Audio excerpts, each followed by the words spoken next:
Hello students, hope that you are fine. Welcome to my geography video tutorial of 6th standard. Then today I will discuss about the North America physical features. North America, there is a great contrast in between North America's physical feature.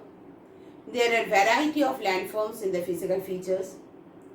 North America has evergreen forest, snow-covered mountain, rivers, island, then lakes, gulfs, deserts, waterfall, plains, rugged plateaus, everything we have found in this North America.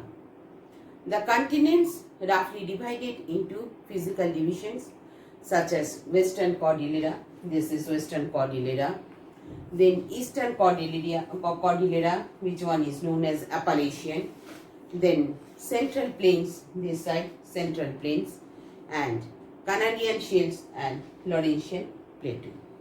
In this way we have divided. First I am discussing about Western Cordilleras. This side Western Cordilleras we are discussing. Cordillera is a Spanish word which means a chain of parallel mountains. Here you see that is Rocky Mountains are there. Brown color you have seen, that is chain of mountains. And the Western Cordillera is extensive mountain system located in the western part of the North America. Like the Himalayas, the Western Cordillera is the young fold mountains that run from Alaska. Here from Alaska, this one it is, we have seen Alaska up to Panama, whatever the brown color lines are there. Then the chain of the parallel mountains occupies nearly 1/3 of the total area of North America, and it is about 6,500 kilometer long and about 1,600 kilometer that broad. The height of this mountain varies between 2,500 kilometer to 4,000 meter from the sea level. The highest mountain range in the Western Cordillera, which one just now I am showing you, that is the Rocky Mountain. This one, Rocky Mountain. It is located towards the eastern side. Mountains range makes the greater part of the Cordillera. The other important ranges of the Western Cordilleras are, you have seen just now I have shown you, Alaska, and here is Alaska range, then Nevada, Sierra Nevada, Cascade range, and coastal lies parallel to the coastal range. Sierra Madre is also there, this side Sierra Madre, and towards the southern part, stretching to the length of the Central America.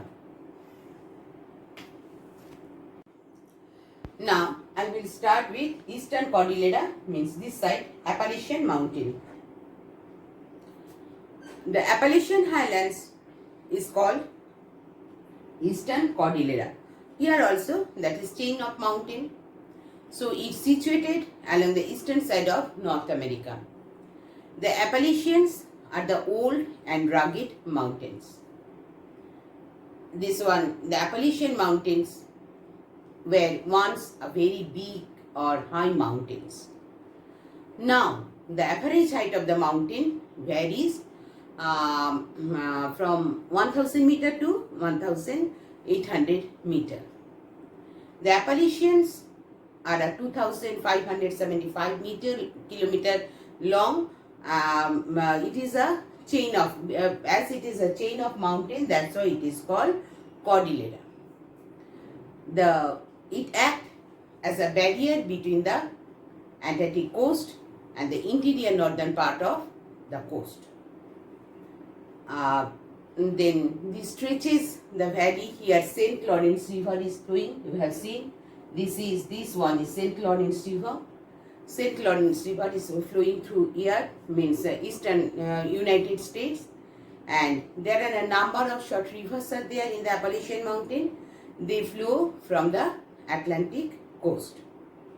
Now we can say there are swift flowing rivers give rise to the waterfall, rapids and valleys also, and they are forming plateaus. Many of these rivers provide suitable sites for the development of hydroelectricity. Some of these rivers have the cut and making the gorges, which provide passes and important rail and roadways.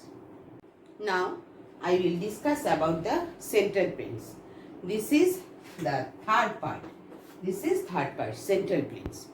Central plains means this side. This is the central plains.